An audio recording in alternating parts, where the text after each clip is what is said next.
Hi, and welcome back to another episode of Ask Your Pastors. I'm Donnie Berry, one of the pastors at Christian Fellowship, and I am joined by Jo Scott today. Jo is our family life coordinator at Christian Fellowship. And Jo, we've been in a series on Ask Your Pastors where we've been asking some of our pastors to share their story. As a church, we've been talking about um, getting our story, kind of dusting it off, getting it ready to share with others in this next season that God's leading us into as a church, that our stories of God at work in our lives are powerful and they're encouraging to other people. And so on Ask Your Pastors, we're sharing our stories.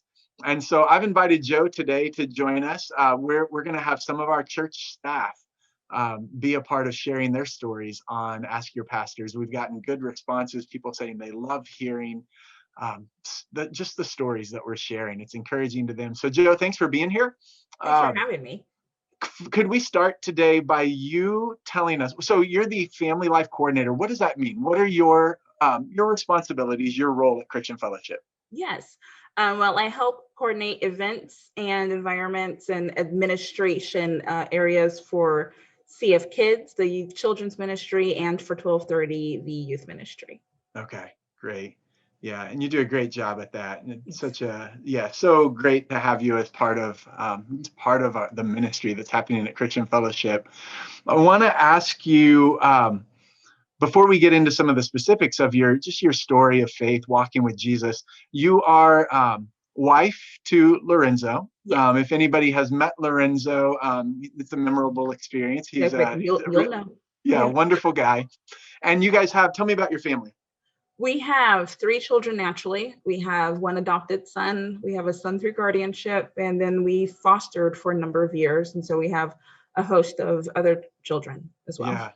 Yeah. So, and you homeschool. Yes, I homeschool your children as well. So very busy family life. And so Jo and my wife Rebecca have been friends and have even done some videos in this season on homeschooling, as lots of parents have had to figure out what it's like to have their kids doing virtual learning. I know for a season you guys were doing some videos just sharing out of your experiences, which are really neat. So a lot of wisdom in this lady when it comes to family life. Wisdom learned in the trenches, right? Yes. Yes. So Jo, where are you from originally? Yes, I'm from Ventura, California. That's where the majority of my family is still. Okay. And let's talk about your kind of your journey of faith. Did you grow up in a Christian home? How did you become a follower of Jesus? Yes. I grew up in a Christian home, magnified by quite a bit. I grew up in a church that was predominantly my own family. And so I was born into it. Faith was what we did. That's what we know. It's what we still know. So I walked down the aisle and asked Jesus into my heart when I was 8. I was baptized, and I remember the big moments were getting that new Bible that was signed by my uncle, the pastor, and I got a Bible cover from my grandmother who did leather work, and it wasn't a little kid Bible. It was King James version. It had all of the words, and yeah, that was a really special moment. I still have that Bible. Yeah. Wow. Yeah. So young age, 8 years old, becoming a follower of Jesus. What did the process of just growing and maturing for you look like over the next years? Yes. I remember at that young age that I was very much that Jesus is the way that all of us are supposed to be. And if you're not, you need to get right. And I remember going to school and talking to some of my friends, I'm like, you don't know Jesus? Oh, then you're going to hell. You should come to church. And they're like, yeah, sure. Great. Let's do that. But as the years went on, I got a little less intense, and Jesus got more intense. And so I went through high school and was still evangelistic, but was learning more about grace. And then I went through college, and I went through Bible college, and the Bible became more of a textbook and lost a lot of that luster. I lost a lot of fire in that time. And it was after coming out of Bible college that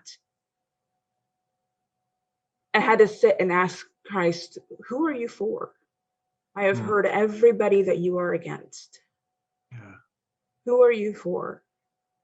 And take the opportunity to go back through the Gospels and see each and every person who Jesus is for.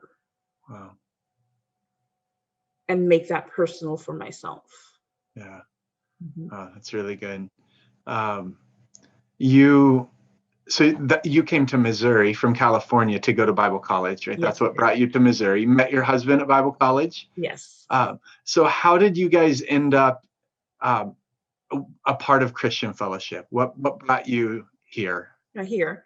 Well, after college, we had already been married, and we had about a 1-year-old at the time when we decided to become house parents at Coyote Hill, which is a local children's home for abused and neglected children. And I was also pregnant with our second child, and we were like 22. We weren't firing on all cylinders, but we did that. And I looked at my husband and I said, I need to be fed. We are pouring everything out. I need to be fed spiritually. So we tried another church in the area for about a month. And the Bible wasn't open once. And I said, this isn't going to work. So we called up some friends from college, and they said, what are a few churches in Columbia that you've heard of? And one of them was Christian Fellowship, and another in town. And we came in, and there were two big deciding factors. The first one was my 1-year-old went to the nursery without having a fit. Mm-hmm. And that was huge. And the second one was still open to Bible. And I said, Rome. We did it. Yes. So that was 12 years ago? 12 you guys came here? So I've been here 12 years. Talk to me about what has being a part of Christian Fellowship in these last 12 years. Mm-hmm. What are some of the ways God's deepened your faith, the things that have impacted you through being a part of Christian Fellowship? How has God used that to grow and mature and deepen your faith and your knowledge of who he is? Yes. Yeah. One of the big ones is being spirit-filled, spirit-led. A lot of my teaching from my background was that the spirit is dead, or maybe not dead, but not here on earth anymore. And spiritual gifts aren't a thing that happens. And for me, that was putting God in a box. And that's counterintuitive. Yeah. And so coming to Christian Fellowship and hearing spirit-filled, spiritual gifts, use your gifts. You are a gift, has been life-changing. Yeah. Small steps to be able to break out of those shells and the boxes that we put ourselves in because of being taught that the spirit isn't here. Right. So that's huge. And then another one is I get to be messy. I get to be a mess. We are all these vessels of clay made by the Father, and being at Christian Fellowship has allowed me to not appear to be like this twice kilned, glossy ceramic vase, but just the mess that's still in progress. Right. Yeah. Good. You've got a counseling degree. Yes. And a passion for counseling ministry. What kind of led you in that direction, or what is it about counseling and that kind of ministry that that really touches something deep in your heart that led you into that passion and that interest area? Yes. It was one of my children. One of my children needed help, and we were not receiving it through doctors in the area. And so I went and I learned how to do it myself. Yeah. And in doing that, the Lord broke my heart for broken people. And broke my heart for broken people that are on the fringes, who traditionally don't feel welcomed into the church because of their brokenness. But again, you look at the Gospels and you see Jesus is so for those people, and for that whole person, and not just the part that is easily acceptable. Yeah. And so that's where my heart is reaching them. Yeah. You're welcome. That's so cool. Yeah. I love that. I want to ask you about if there are any particular difficulties or struggles that you've faced. I thought about that as I've been asking people stories. I think you may be the first one that I'm getting around to this question, because I started thinking, oh, this question always draws things out of people. God uses difficulties and brings us through them to Mhm. shape us and form us and bring really rich things out. And so, have there been particular struggles, difficulties you've faced that Yes, you've seen God use in just to form and shape who you are and who He has made you to be? absolutely. I am very open about my struggles, and I struggle with clinical depression and anxiety. Um, oh gosh, I'm trying to think of my own age. So probably the last 14 years now.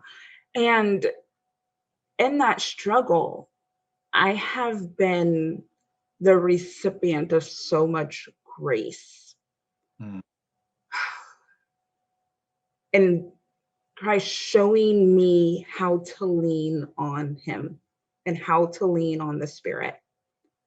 And that when I don't, everything will fall to pieces.